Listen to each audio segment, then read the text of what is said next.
Hi, yes, it's Vaughn Davis. Yes. So tell me something. That remote work job opportunity is still open? You know the one where I never have to be in office ever or physically interact with my boss? Yeah, that one. That one. Oh, so it's still open. So yeah, I think I can start tomorrow.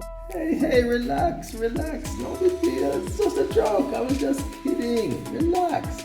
You know what? As a matter of fact, you don't even need to come into work tomorrow. Take tomorrow off.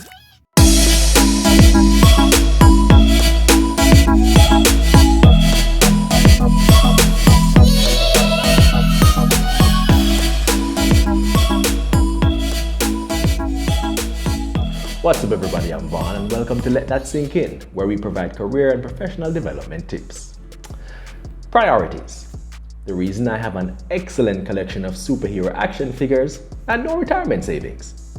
Thanks to the COVID-19 pandemic, a lot of people have been re-evaluating their priorities, especially when it comes to the world of work. For many, work had to take a backseat to more pressing concerns, like taking care of their children, parents, or other relatives. Many people also lost their jobs and reinforced for them that the only guaranteed job security is in the jobs they create for themselves. So they left to start their own businesses. And many who lost loved ones decided not to waste any more time in jobs they hated or weren't passionate about, and started treating them like a "hey big head" text from your ex conveniently after you come into some money. With all these people transitioning out of the workforce in one way or another, it's given rise to a phenomenon that's being called the Great Resignation. Chief Technical Director of the Jamaica Productivity Centre, Tamar Nelson, explains. What the results and the surveys have been showing all across the world is that a lot of persons either are planning to leave or resign their current roles, or they have already done so. And in 2021, the survey that was done by Gallup showed that approximately 30% of workers were actively seeking a new role. And that number in 2022 is now 35%. With all these people ready and willing to leave their jobs, something interesting is happening in the world of work. A power shift is happening. Employees are gaining ground on employers. And employers now have to adapt up the thing to attract and retain their best employees. It's no longer solely what you can offer a company. It's now what the company can offer you. So it goes beyond compensation and benefits. So we have to be very creative in how we set up these methods of retention, and then have the systems and the processes in place to ensure that we are addressing those needs in our organization to retain and attract the best talent. In the post-pandemic workplace, attracting and retaining talented employees centers around catering to their priorities. And as we mentioned before, those have changed. The pandemic showed us that many of the things we did at work pre-COVID are no longer workable for employees, like being in office 5 days a week. Hey Vaughn, so I'm gonna have to cancel your day off tomorrow. We just got a big job and naturally we need you in office to make sure that everything runs smoothly. Sorry, but that's just the way it is. That's gonna be a challenge because I don't have anybody to look after my daughter. So I'm just gonna stop you right there. I'm too tired to pretend like I care about your situation or whatever it is you're going through at home. Is either you just do what we ask or we're just gonna fire you and get somebody else to come and do it. So if we don't see you tomorrow, we're gonna know what your decision is. Okay? Good talk. Hey Vaughn, what's going on, man? Love your shirt, by the way. So listen, we're asking everybody to stay after work for about an hour today just to discuss a deliverable that we have for the company. One sec.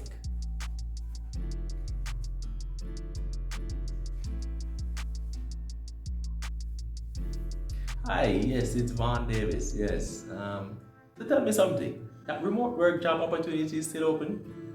You know the one where I never have to be in office ever or physically interact with my boss? Yeah, that one. Oh, so it's still open. So yeah, I think I can start tomorrow. Hey, relax. No big deal. It's just a joke. I was just kidding. Relax.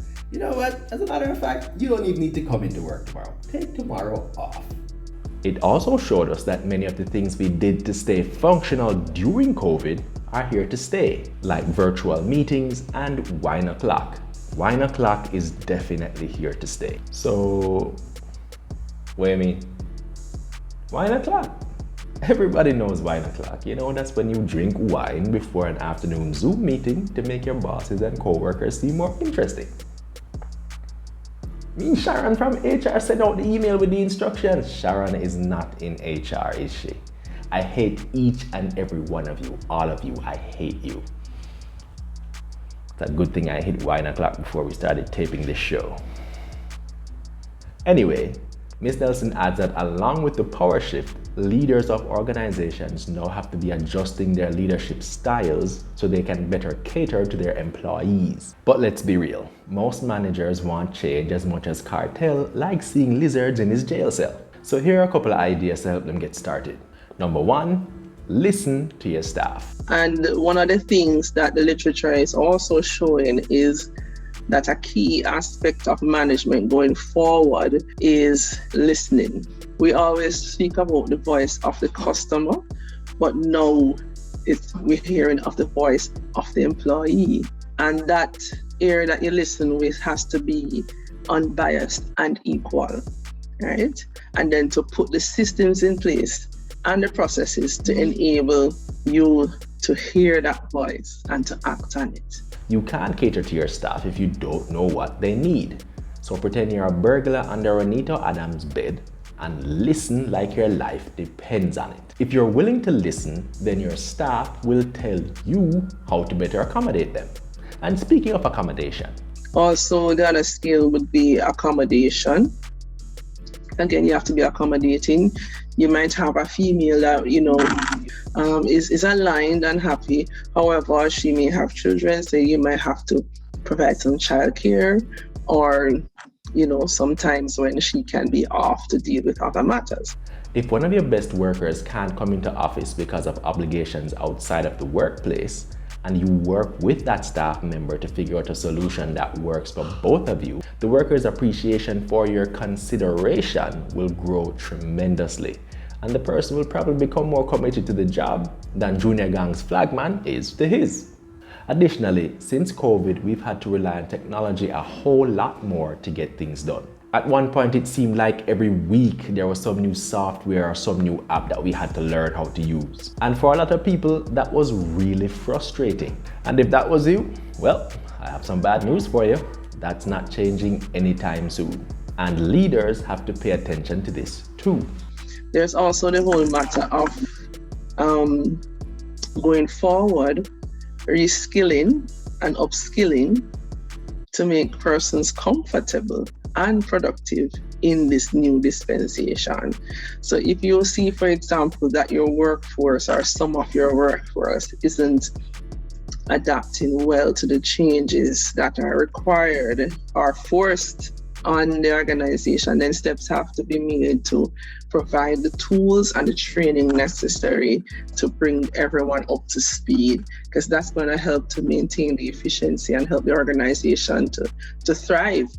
Going deeper into the people-centric approach to work requires managers to abandon the one-size-fits-all approach to staff in favor of trying to get to know the individual personality types that occupy the workplace. And you're going to have to learn more styles than a Shaolin monk to be able to get the best out of all the different groups of workers in your organization. What the research is showing is that more persons are looking for purpose-driven work, right? So that they know how they align with the mission and the values of that organization. So it's not just about the money, as you can see, because people want different things, right? People want to be seen, they want to be heard, they want to contribute, they want fulfillment, flexibility, and also that alignment.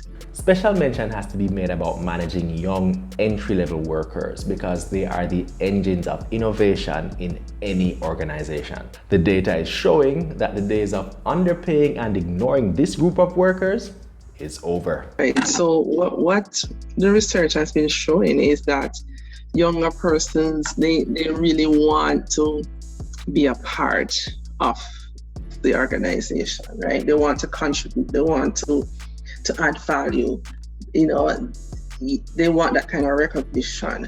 And so organizations that allow persons to be entrepreneurial, so giving them tasks or roles that they can manage, a project from end to end. For example, do a little bit of sales, do a little bit of this. So it's like they're running a business within a business, and you have all entrepreneurs within the organization that contributes, that has persons or organizations that have that kind of system in place, have been able to retain the younger workforce. So if you're in a leadership position, you're in for a very different looking workplace than you've been used to for the past couple of years. And how you choose to adapt going forward will have a big impact on the success and longevity of your organization going forward. But hey, no pressure. This pandemic is not just the Great Resignation, which is also called the Great Attrition, but it can be the Great Opportunity or the Great Retention, right? Through great transformations. So it's a different way of thinking, a different approach to build back better. One thing is for sure, the pandemic has shaken up a lot of things in the world of work and changed a lot of persons' priorities. And just like when two hot girls woke up at a party in the same dress, change is needed. Those who adapt will survive, and those who don't, won't. Which one are you going to be? Let that sink in. And that is where we come to the end of today's video. Thank you so much for staying tuned. And as usual, if you like the content, feel free to like, share, comment, and subscribe. That's what keeps the content coming and our channel growing. I am Vaughn, and this has been Let That Sink In. See you next time.